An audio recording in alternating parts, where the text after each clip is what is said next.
Good morning विद्यार्थी मित्रों। मंगलवार को हमने दोहा अष्टक जो है पद्य उनका जो गान है आप लोगों को सुनवाया था। दोहा अष्टक जो है इनमें दोहा एक छोटा सा छंद है। हिंदी के कई पुराने कवियों ने इस छंद में कविताएं लिखी हैं। दोहा अष्टक में 8 दोहे दिए गए हैं, इसीलिए इस पद्य का नाम दोहा अष्टक रखा गया है। इनमें 3 कबीरदास जी के, 2 तुलसीदास जी के और 3 रहीम के दोहे हैं। इन दोहों के से हमें तरह तरह की व्यवहारिक शिक्षा मिलती है।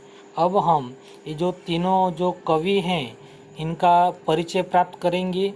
तो इनमें सबसे पहले कबीरदास जी के दोहे हैं, 3 दोहे। तो इनमें कबीरदास जो हैं उनका जन्म संवत 1455 में वाराणसी में यानी कि काशी में एक विधवा ब्राह्मणी के घर में हुआ था।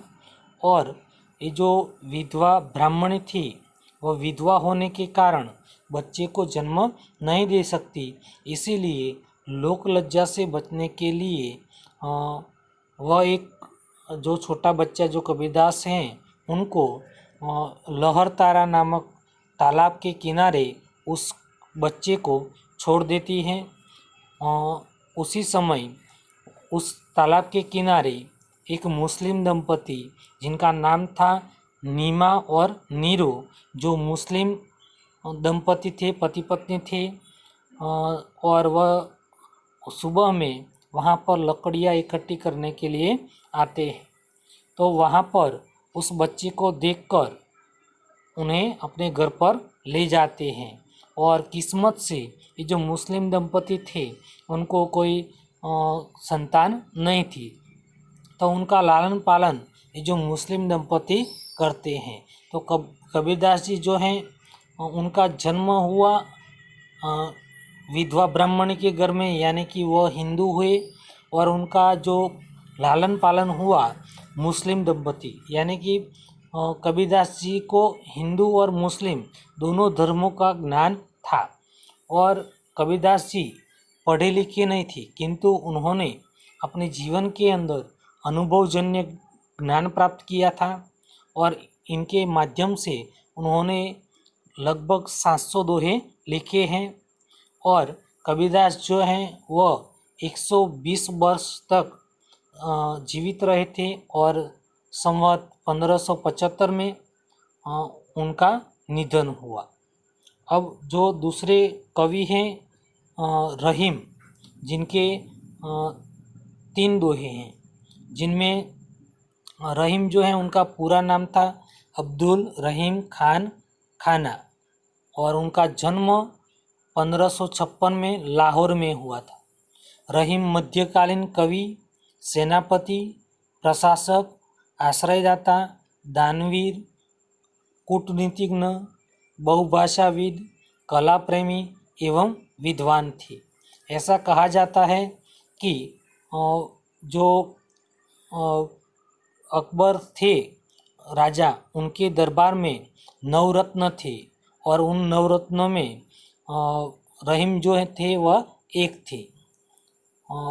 तो ये जो रहीम हैं उन्होंने उनका जो देहांत है, उनका निधन 71 वर्ष की आयु में सन 1627 में हुआ था। और जो तीसरे हैं तुलसीदास, जो तुलसीदास हैं उनका जन्म हुआ उत्तर प्रदेश के बांदा जिले के राजापुर नामक गांव में उनका जन्म हुआ था। और उनके पिता का नाम था आत्माराम दुबे, माता का नाम था हुलसी, और उनका जन्म हुआ 1589 में विक्रम संवत में और उनका निधन हुआ 1680 में। उनका जो जन्म है उत्तर प्रदेश के बांदा जिले के राजापुर नामक गांव में उनका जन्म हुआ था। और इनके पिता का नाम था आत्माराम दुबे, जो सरयू पारी ब्राह्मण थे। उनकी माता का नाम था हुलसी और उनकी पत्नी का नाम था रत्नावली। ऐसा कहा जाता है कि तुलसीदास जी का जब जन्म हुआ तो उनके मुंह में पूरे 32 दांत थे। तो अतः उसे अशुभ मानकर माता पिता द्वारा त्याग उनका, ये जो तुलसीदास जी हैं उनका त्याग कर दिया जाता है। उनके तुलसीदास जी का जो निधन हुआ तो उसी समय उसके दूसरे ही दिन उनकी माता का निधन हो जाता है। तो उनके जो पिता हैं आत्माराम दुबे, वह इनका ये जो बालक है तुलसीदास, उनका पालन पोषण के लिए चुनिया नाम की एक दासिनी को सौंप देते हैं और उनका पालन पोषण करती हैं। संत नरहरि दास ने काशी में ये जो तुलसीदास है उनको ज्ञान देते हैं। करीब ये जो चुनिया नाम की जो दासी हैं वह तुलसीदास जी बचपन में जब 5 साल के थे तब तक जीवित रही। बाद में उनका भी निधन हो गया। तब से वह तुलसीदास जो हैं वह भिक्षा मांगने लगे। और ऐसा कहा जाता है कि जब तुलसीदास जी का जन्म हुआ तो जन्म के समय बालक तुलसी के मुख से सबसे पहले राम शब्द निकला था, इसीलिए उनके बचपन का जो नाम था वह राम बोला था। फिर 8 साल 12 साल के बाद वह भिक्षा मांगते मांगते अपने गुरु के साथ रहते थे। और युवावस्था में उनके गुरु ने उनका जो विवाह है वह दीनबंधु पाठक की पुत्री रत्नावली जो है उनसे, उनके गुरु ने उनके साथ विवाह कर दिया। और 12 साल की उम्र में ही तुलसीदास जी ने विवाह कर लिया। और ऐसा कहा जाता है कि तुलसीदास जी जो हैं वह तुलसीदास जी अपनी उनकी जो पत्नी थी रत्नावली उसको अधिक प्रेम करते थे। तो होता तुलसीदास जी बाद में जो उनका जो घर गांव था राजापुर, वहाँ पर अपनी पत्नी को लेकर जाते हैं। कई दिन बीत जाते हैं। फिर तुलसीदास जी हैं वह भिक्षा मांगकर आते हैं हर रोज घर पर और उसी तरह उनका जीवन बीतता है। किंतु तुलसीदास जी जो हैं वह रत्नावली के बिना रह नहीं सकते थे। ऐसा कहा जाता है कि एक दिन तुलसी रत्नावली के मैके से बुलावा आया कि रत्नावली तुम्हें जब भी यह समाचार मिले तो तुम तुरंत अपने मैके चली आना। तो उसी समय तुलसीदास जी घर पर नहीं थे। तो तुलसीदास घर पर नहीं थे तो उनकी पत्नी रत्नावली ने अपने पड़ोस में जाकर कह दिया कि मेरे मैके से ऐसा समाचार आया है तो मैं अपने मैके चाहती हूँ, शाम को तुलसीदास आए तो उन्हें बता देना। ऐसा कहकर वह मैके चली जाती हैं। शाम हुई 6 बजे तुलसीदास जी घर लौटे और उसी समय उन्होंने घर पर देखा तो रत्नावली कहीं देखी नहीं। तो पड़ोस में जाकर पूछा तो पता चला कि रत्नावली अपने मैके गई है। तुलसीदास जी 8 बजे 9 बजे, किंतु उनसे रहा न गया। और उस समय वर्षा ऋतु थी, बारिश गिर रही थी। फिर भी रात को 10 बजे वे घर से निकले और बारिश में अपने ससुराल पहुँचे रत्नावली के मैके में उनके घर पर। तो वहाँ पर उनके रत्नावली के घर पर जाते हैं तो उस गांव में पहुँचते पहुँचते 12 बज चुके थे। अब तुलसीदास जी को लगा कि 12 बजे रात को यदि घर के आगे का दरवाज़ा खटखटाऊंगा तो घर के सभी लोग जाग जाएंगे। तो तुलसीदास जी ने पीछे के दरवाजे गए जहाँ पर रत्नावली रहती थी, और वहाँ जाकर उन्होंने दरवाज़ा खटखटाया। तो अंदर से आवाज़ रत्नावली ने लगाई कि कौन है। तो तुलसीदास जी ने कहा कि मैं तुम्हारा पति तुलसीदास हूँ। उन्होंने तुरंत दरवाज़ा खोला तो देखा तो सचमुच तुलसीदास जी थे, और अंदर जाकर उन्होंने कहा कि इतनी देर रात को क्यों आए।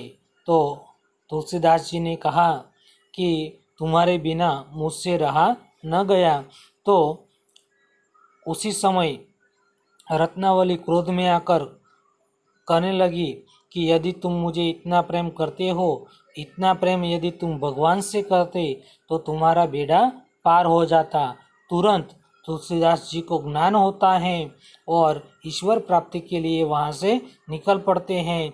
फिर वह एक विद्वान के रूप में हमारे सामने आते हैं, ज्ञान प्राप्त करते हैं। तुलसीदास जी ने कुल 12 किताबें लिखी हैं। रामचरितमानस, कवितावली, दोहावली, विनय पत्रिका, रामलला नसु, जानकी मंगल, रामाज्ञ प्रश्न, वैरागिनी संदीपनी, पार्वती मंगल, कृष्ण गीतावली, ऐसे 12 ग्रंथ लिखे हैं। तो यहाँ पर हमने तुलसीदास, कबीरदास और रहीम जी का जो परिचय प्राप्त किया। अब हम ये जो दोहा हैं उन दोहों को समझने का प्रयत्न करेंगे।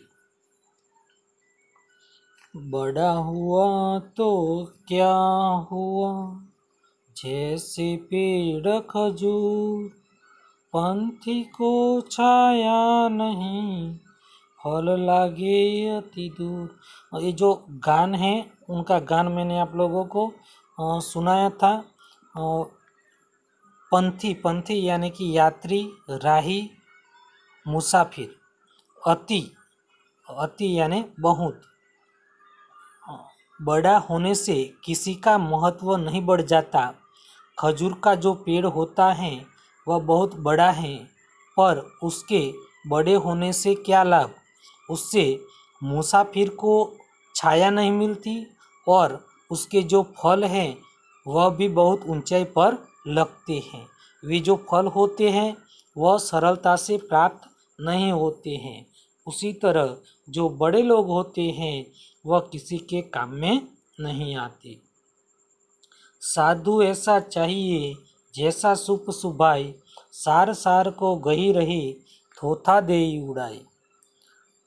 सूप यानी कि अनाज साफ करने का एक साधन, सुभा यानी कि स्वभाव, सार यानी कि तत्व, असली वस्तु, निष्कर्ष, थोथा यानी कि निकम्मी चीज, कचरा।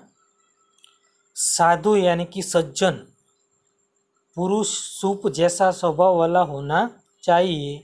सूप अच्छे अनाज को अपने अंदर रख लेता है और कचरे को बाहर फेंक देता है।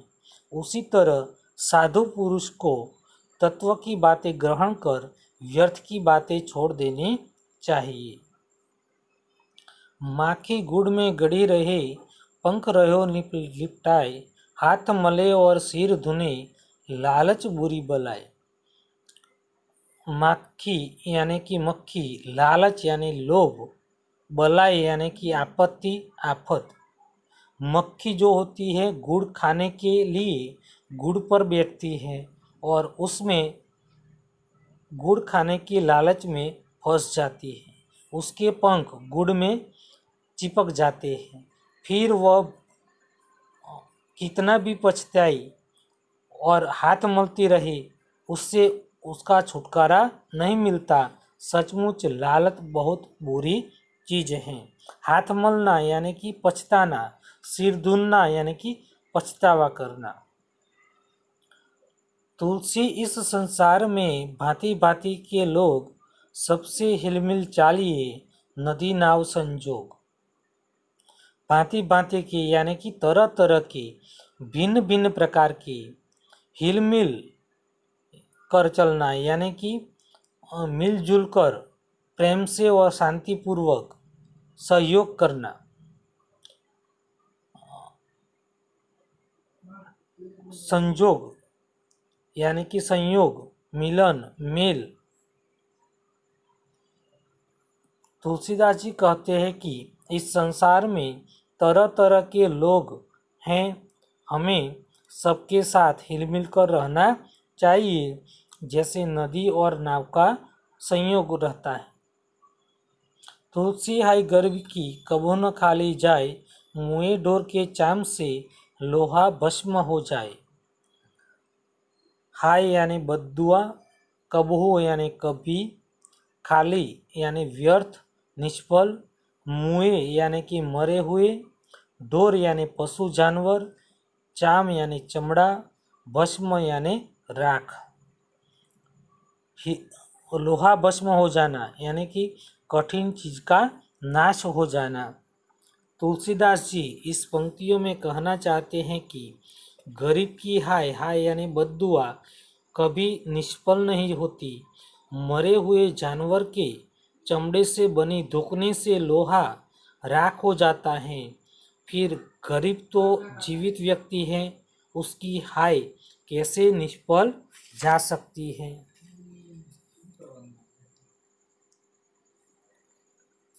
रहीमन धागा प्रेम का मत तोड़ो चटकाए, टूटे से फिर न जुड़े, जुड़े गांठ पड़ जाए। चटकाए यानी कि खींचकर, झटके से। रहीम जी कहते हैं कि प्रेम के धागे को खींचकर झटके से मत तोड़ डालो, यह एक बार टूट जाने पर फिर जुड़ता नहीं है, और जुड़ता भी है तो उसमें गांठ पड़ जाती है। यानी कि कहने का भावार्थ यह है कि किसी के साथ यदि हमारा संबंध टूट जाता है तो उस प्रेम में पहले जैसी मिठास नहीं रहती। तरुवर फल नहीं खाते हैं, सरोवर पिए न पानी, कही रहीम पर काज हित, संपत्ति संचही सुजानी। तरुवर यानी वृक्ष, सरोवर यानी सरोवर, जलाशय, तालाब, पानी यानी कि पानी, परकाज यानी कि परोपकार, दूसरों की भलाई, संचही यानी संग्रह करते हैं, सुजानी यानी कि सज्जन। रहीम जी इस काव्य पंक्तियों में कहना चाहते हैं कि पेड़ अपने फल खुद नहीं खाते हैं, सरोवर अपना पानी खुद नहीं पीते, उसी तरह सज्जन दूसरों का भला करने के लिए ही संपत्ति का संग्रह करते हैं।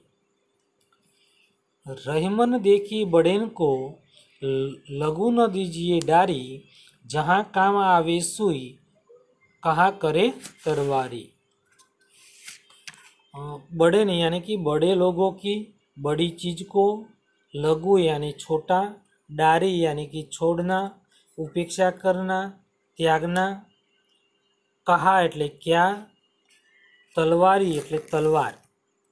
रहीम जी इस काव्य पंक्तियों में कहते हैं कि बड़े लोगों को देखकर या बड़े लोगों से प्रभावित होकर छोटों लोगों की उपेक्षा या अवगणना नहीं करनी चाहिए। जिस प्रकार जहाँ सुई काम आती है वहाँ तलवार काम नहीं कर सकती। जैसे बड़े लोगों को ठाट बात से प्रभावित होकर साधारण लोगों की उपेक्षा करने लगते हैं, रहीम जी कहते हैं कि बड़े लोगों से प्रभावित होकर सामान्य लोगों से मुंह मोड़ना अच्छा नहीं है। युद्ध में तलवार भले काम की है, पर कपड़े सीने के लिए तो छोटी सुई ही काम आती है। जो काम छोटे कर सकते हैं वे बड़े नहीं कर सकते, इसीलिए समाज में छोटों का भी महत्व है, हमें उनसे मुख नहीं मोड़ना चाहिए। तो विद्यार्थी मित्रों, અહીંયા આપણું જે પદ્ય છે એ પૂર્ણ થાય છે। હવે તમારે આજે પાઠના જે શબ્દાર્થ જે દેખાય છે ને અહીંયા, એ શબ્દાર્થ અને મુહાવરે એ બંને તમારે લખી કાઢવાના છે, અને ત્યારબાદ મંગળવારે આપણે અભ્યાસ અને જે સ્વાધ્યાય છે એ સ્વાધ્યાય લખાવીશું। પરંતુ ત્યાં સુધીમાં તમારે આના જે શબ્દાર્થ અને મુહાવરે જે છે, શબ્દાર્થ અને મુહાવરે આ બંને લખી કાઢવાના છે। આગળના પાઠના જો સ્વાધ્યાય બાકી હોય તો એ પણ પૂર્ણ કરી દેવાના અને પ્રવૃત્તિઓ પણ લખી કાઢવાની છે. તો મંગળવારે આપણે અભ્યાસ લખાવીશું. અસ્તુ. જય હિન્દ.